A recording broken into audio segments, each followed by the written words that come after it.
Hey everyone, welcome back to Joy at Work. Hope you're doing well, staying safe, and taking care of yourself. This month is Mental Health Awareness Month. It's a month dedicated to focusing on things people can do to take care of their mental health. And all week, I've been talking about the importance of looking after our mental health and making sure we pay attention to it.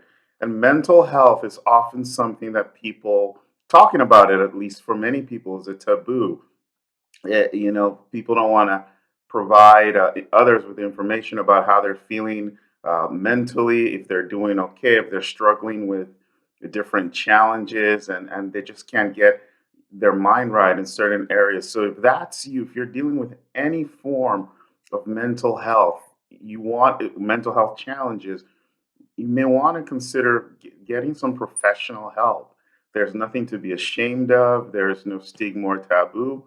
It's something you need to do. Our mental health is just like any other part of the health spectrum that we look after, whether it's our physical health, our social health, our spiritual health, all other forms of health. Mental health is right up there, and it's such an important factor of our lives that we need to pay attention to it. I even know in some cultures it's taboo to talk about things like feeling depressed or feeling sad or not just feeling that you have it all together. So please, please, please, if you have any of these symptoms, and maybe you don't know the symptoms, so maybe you just need to go do a mental health awareness test or do something that will give you some insight into whether you might be facing some mental health challenges. Please do it so you can get the right help.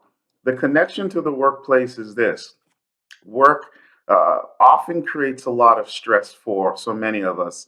It's unfortunate because I feel like there's beauty to be found in stress, but that's another. There's beauty to be found in work, not stress. There's beauty to be found in work, but that's another conversation for another day. But the reality is, stress is induced by work. Work presents challenges that we have to deal with, and often these challenges become things that impact our mental health negatively. They become challenges that we have to wrestle with. And so it's important that you keep your eye on how work is impacting your mental health. For many people, work has become a source of depression. Like people wake up in the morning and a sadness or gloom comes on them because they're about to go to work and maybe things are not working out at work. Maybe you're not getting along with your colleagues, um, your supervisor, whoever it might be.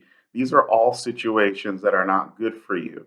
And I won't spend the time here telling you what you should do because the list is long. But it's very important to first identify whether work is negatively impacting your mental health so that you can do something about it, and so that you can tackle it and face it head on and hopefully improve your situation. In addition to just identifying how work is impacting your mental health, it's important to also remember that we can do things to strengthen our health that might not be so obvious. Paying attention to what we eat, our nutrition is so important, right? You eat junk food, you become sluggish, you become tired. That impacts your mental health. Eat too much alcohol, intoxicants, and all those types of things impact our mental health. So make smart decisions about what you put in your body because it has an impact on your mental health. Exercise or the lack of exercise impacts our mental health, right? Strong body, strong mind.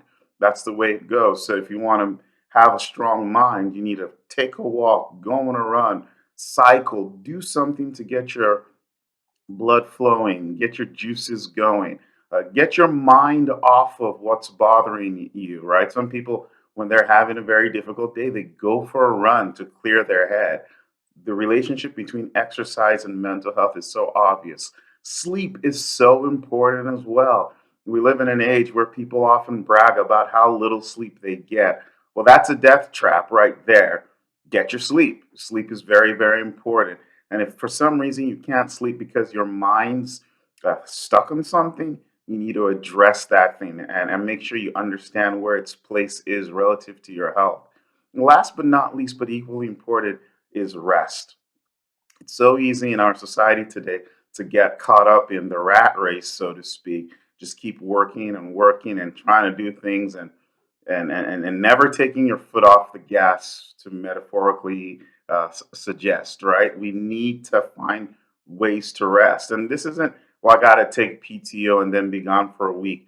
Every day and every week, find your opportunities for rest. Of course, sleep provides an opportunity for rest, but even during the day, especially in this pandemic where people are stuck at home in many situations, getting up, going outside, taking a walk around the block is a combination of exercise and rest because you're stepping away from what you do. So, mental health is so important. It's so tied to the work we do, it's so tied to the way we live. And that's why I'm so passionate about taking care of your mental health. So, this is the month of May. It's mental health awareness. Don't be ashamed, don't be shy. If you're dealing with mental health challenges, look for help. Have somebody help you so that you can be stronger, healthier, fitter. And from that, you might be able to experience joy at work as well. All right, I'll see you next time. Bye.